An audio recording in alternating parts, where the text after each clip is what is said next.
Real leaders don't follow the crowd. They set the course, even if they're the only one in it. And that if we don't go all in, we're never actually going to see the other side of that vision of being the person that supports the livelihood of other people.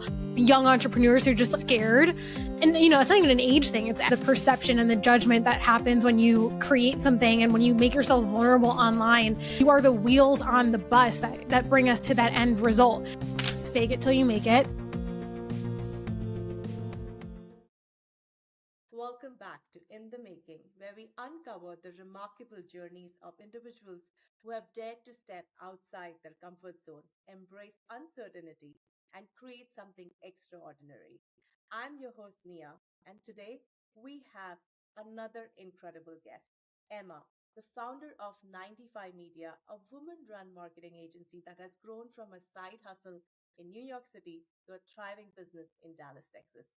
From leaving the corporate world during a global pandemic to leading a fully remote team, she has shown that with the right mindset and vision, you can redefine what success looks like on your own terms. We're about to dive in her personal and professional journey, the highs and lows of entrepreneurship, and the lessons she's learned along the way. Please help me welcome Emma. Thank you. I'm so thrilled to be here and to talk about all the juicy goodness we're about to cover together. Yeah, I'm so excited as well. You left corporate life at the age of 25 when the life begins for many, many young people. During one of those uncertain times in the modern history, were you scared? How did you silence the voices telling you, to stay in a safe job? Yeah.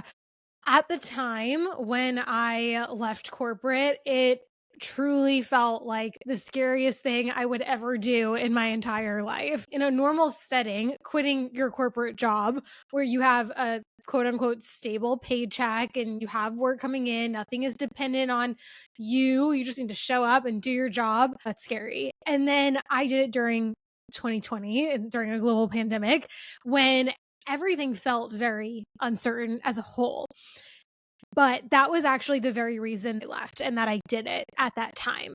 Because leading up to that year, I had this kind of vision and weight on me of wanting to leave and wanting to really see what I could do, building 95 Media full time. But I always felt like there was a cushion, safety net waiting, and it was really scary to leave that. But I think so often we don't realize that the safety net actually prevents us from going after what we truly desire. And that if we don't go all in, we're never actually going to see the other side of that vision.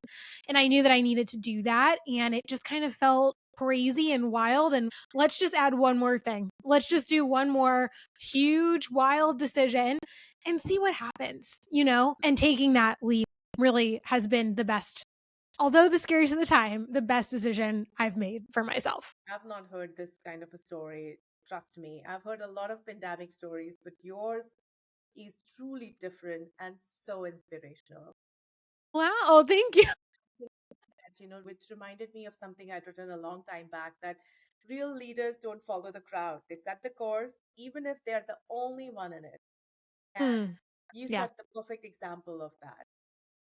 I couldn't agree more with that quote. At the time, no one in my life knew what I was building. My close family knew. Everyone I worked with in corporate had any idea what I was doing. I had actually blocked them from following the company's Instagram because I knew that if I didn't have my blinders on to what I was building, I would never build it. And I hear so many stories and I talk to so many young entrepreneurs who are just scared. And, it's not even an age thing. It's the perception and the judgment that happens when you create something and when you make yourself vulnerable online. But that quote is so powerful and so smart because you have to set your own course. And if you follow along with everyone else, you're going to end up where everyone else ends up. And that's not what you want. I agree 100%. There's a lot of glamorization of hustle culture, but in reality, building a business can take a serious toll on mental health. Have you ever faced burnout? And I know as entrepreneurs, we always do. But the question would be, how did you recover? Yeah. Well, I would have to say that I was much more burnt out when I was doing both. So I worked corporate and built 95 Media as a side hustle for 5 years. And it started when I was actually in college. So I was going to school and working and building a company. It's funny because at the time I didn't feel burnt out. It felt really worth it. But looking back, it was crazy what I did during that time. However, in that season, I'm really intentional about what I was doing. I was 23, 24, and I was working like 90, 100-hour weeks, but I knew that I wanted to put in that time then so I didn't have to put it in like my 30s and 40s.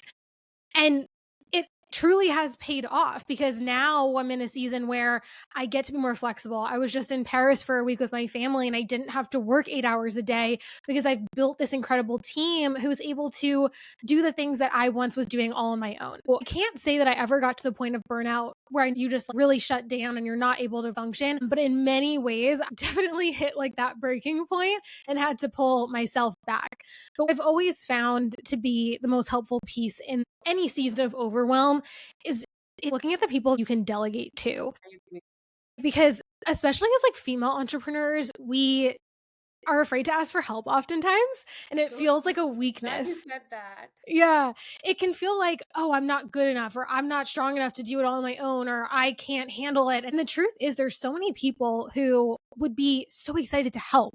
And I try to bring myself back to that time, like earlier in my career where I was just waiting for someone to ask me to help them. And there are so many people that would be excited to help you and they want to help you. And it's not a sign of weakness to ask for help. It's the best you can do and you prevent yourself from reaching that breaking point of burnout. I agree. A lot of times I think in a world that celebrates that hustle, it can be controversial to step back and say no. But we need to remember that we have to protect our mental health and well being. And that's not always a popular decision, but one that pays off in the long run, just like you mentioned right now. So, Mhm. has ever been a time, Emma, for you when you put your team's mental health before the bottom line, even if it wasn't the most profitable choice? Yes. Yeah. I mean, I think that anyone who has a team has had to make those hard decisions. I pay 4 people's salaries right now, and we have 3 other contractors, many of whom this is their biggest job. And it's a lot of weight to put yourself in that position. As you're building a brand, your immediate circle who are typically in the similar season as you, and you're all talking about, like, oh, what would it look like to build a team and have no one realizes the like mental weight and emotional weight of being the person that supports the livelihood of other people. Yeah. And with that come a lot of hard decisions. So the answer is yes. I mean, there have been plenty of times when the decision has been, are we profitable this month or do we not have to let someone go? And that's a really difficult, no one prepares you for it. There's no right answer. All you can really do is make the best decision possible. As a good leader, there are a lot of sacrifices that happen along the way. So well said, Emma. And it's very important we all understand that we are in this together. Mm, And like you said, a lot of people do not openly talk about it, but there is burnout, there is mental health issue in every single job today. I've done multiple corporate jobs and I've faced microaggression, I've faced bias, and I could not even openly speak about it back then. Although there is enough awareness, but a lot of people cannot speak up for themselves, and we all together can be a voice for them. Because leadership isn't being about being liked, it's about being respected for the choices you make when no one else will. So I'm so happy that you're doing all of that for your team and prioritizing them at the same time, along with your work, which is, of course, the most important right now. I'm going to come to an interesting question for you. What's one controversial leadership decision you've made that paid off, even though it went against the grain of traditional advice? Well, I think that I've actually done a lot of untraditional, unconventional things as a leader. One thing that comes to mind just based on what we were just saying is that in those difficult decisions and in those trying seasons of business, I actually share what's going on with my team. And a lot of leaders don't do that because it's kind of pulling away the curtain and showing the messiness behind the scenes, and it's showing the not so perfect parts of business, and that can feel kind of scary for employees. But I actually think that everyone's more well equipped than we give them credit for. Yeah. And when we share the vision mission, whether that's a yearly, quarterly, weekly, monthly, it kind of gets everyone rallied behind that. I went a really long time never doing that with my team. I was like, I have to bear this weight. I take the burden. It's just me going after this vision and they're just like helping me get there. And then I stepped back one day and I said, actually, they're the only reason we're going to be able to get to that vision. So why the heck am I not sharing it with them? They're the most important people who need to know it.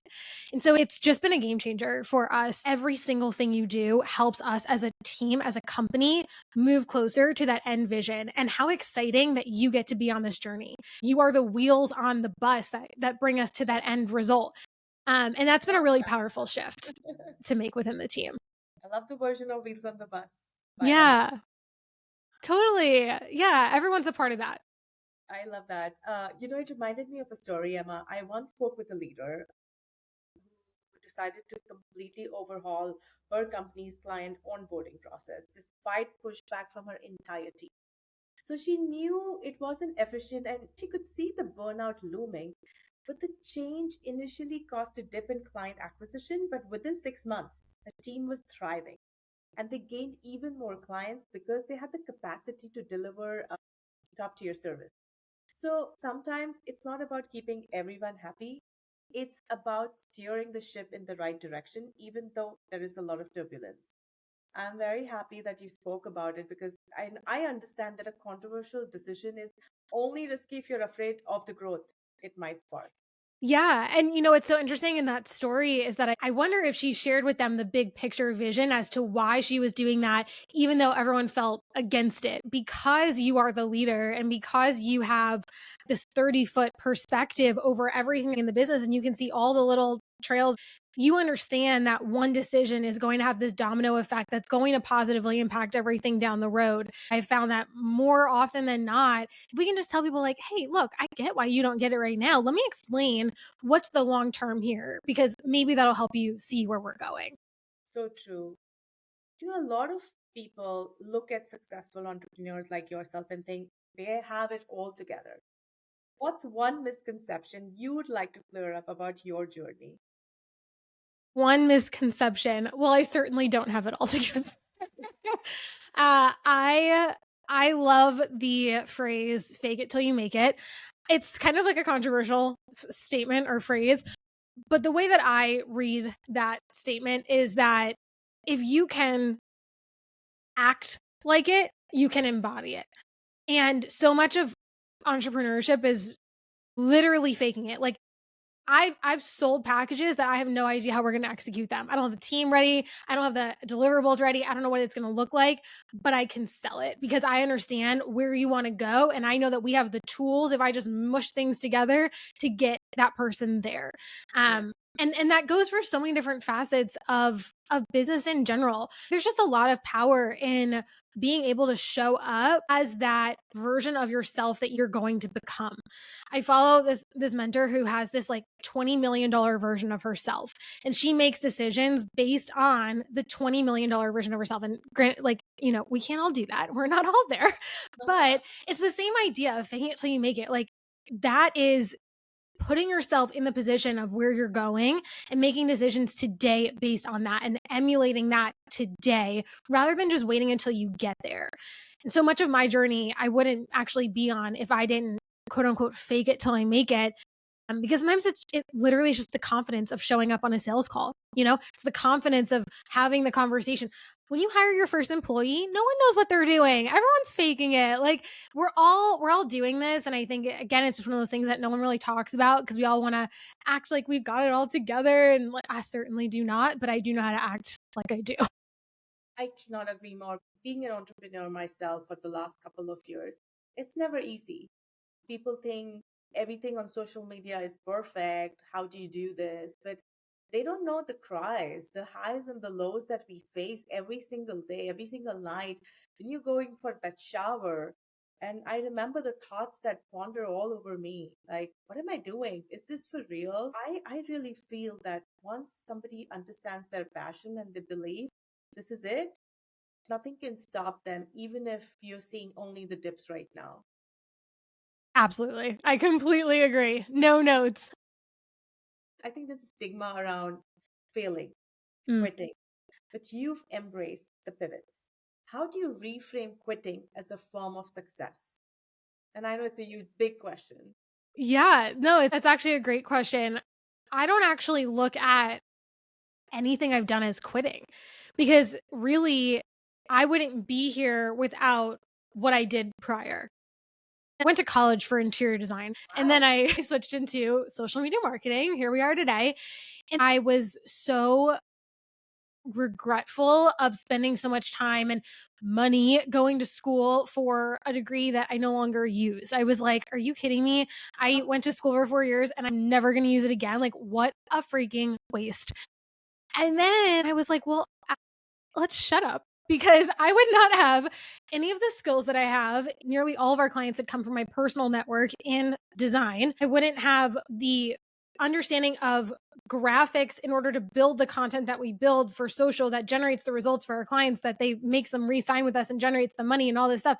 None of this would exist if I didn't do that first. So I don't think that it's a quitting situation. I think that it's you did something at one time and then you realized that you could, I love the word pivot that into something else. And here you are today, utilizing what you learned then into what you do now. Because even if it's completely separate, such as myself, from interior design to marketing, there's quite literally no crossover in those skill sets. I'm just so grateful for that experience. There's no shame in any of it because you wouldn't be here without that.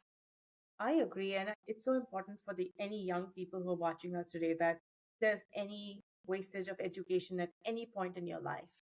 I don't think any of my education has ever gone wasted. I did master's in media and communication, and I got married at 24 and I moved to America, and I couldn't work in this country for 8 long years because of spouse visa. Oh So I my lost my gosh. entire 20s. When I see somebody like you building a career at 25 and making it big, that's what my vision was when I moved to America. I was just Mm, very naive and I didn't know the immigration rules. So I feel very proud of your accomplishments because I see myself and I did marketing, I did project management, and I was flourishing everywhere. I forgot that I had a media degree and I wanted to be a journalist. But when I turned 40, I reminded myself of what I wanted to do in life and which was that education. So you never know when the whole circle comes back to you. And you yeah, never know, maybe you will start another business that's related to interior design. I mean, who's seen 10 years down the road totally. what life's gonna take you? But your journey is so incredible. I can go on talking with you for I think maybe 2, 3 hours. Hopefully, when I'm in Texas next time, we're gonna do that. Yeah. Um, but we're coming to the end of the segment, and this is my favorite part, which is called the rapid fire. It's super fun, short, and quick. So, are you ready? Yes. How did you name your company 95 Media? I was born in 1995. Thought so. I just didn't want to point that out. Yep, yep. What's the most unconventional advice you've received? That I've received. That's such a good question. I think it's probably to college. This goes back to fake it till you make it. In my freshman year of college, this person came into one of my classes and they said, never go to a networking event without a business card. Everyone's 18 in freshman year. And someone raised their hand, like, what the heck are you talking about? Like, I don't have a business. Like, I don't have a job. I just graduated high school. And he's like, I don't care. Go make one up. So literally everyone in my class that night went home, went on to like moo.com and just made up a fake business name, business cards, and we all printed them out. And whenever we went to networking events, we brought them.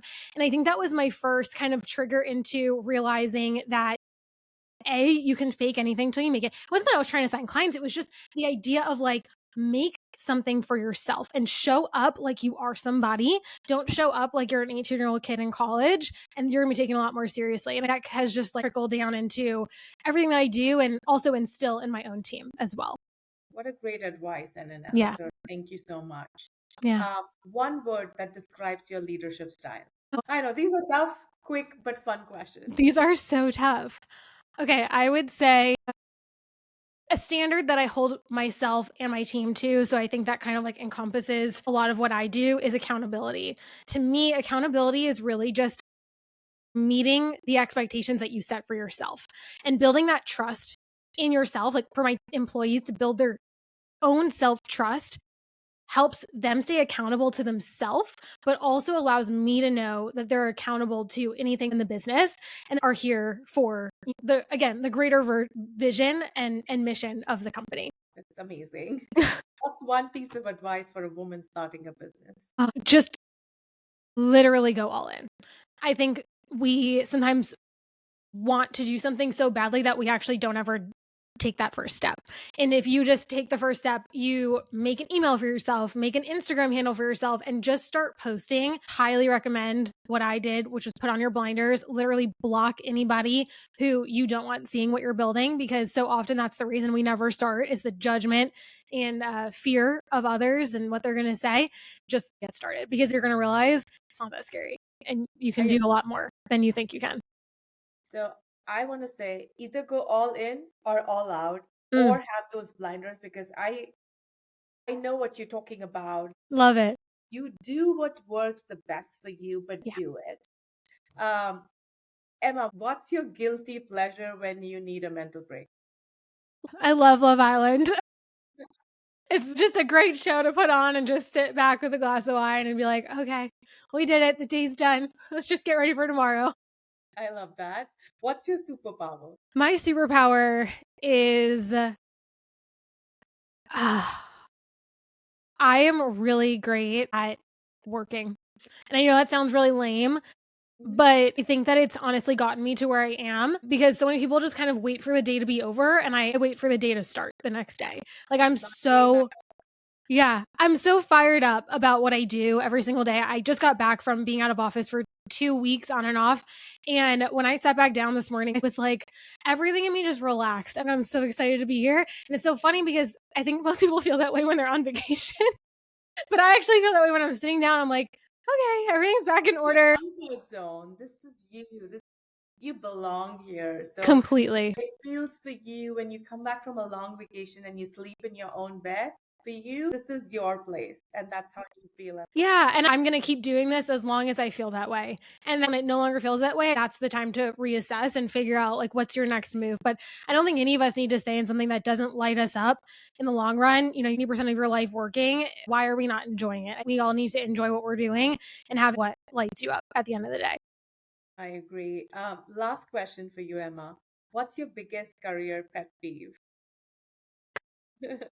People think that there's like an order that you have to do things. That's really annoying to me because I just truly don't believe there's a certain chronological timeline that you're supposed to be on. And if you deeply believe that, you actually are never going to get like to all the things that you want to do in the time that you want to do them in. So I just block out the noise and you're like, well, based on what I've done, I'm actually very qualified for X, Y, and Z role. And I know if I do these certain things, I can fit into that position really well. And it's not to say to like lie on a resume by any means, but to just think that you can do more than you can because there's a statistic where when women read a job description, they think that they have to meet 75% of the requirements on the job description. Meanwhile, men think that they only have to meet 30%. And so if women just went for more of the jobs that they didn't think they were capable of, I think they'd land a lot more of them and we'd see a lot more women in the high powered positions.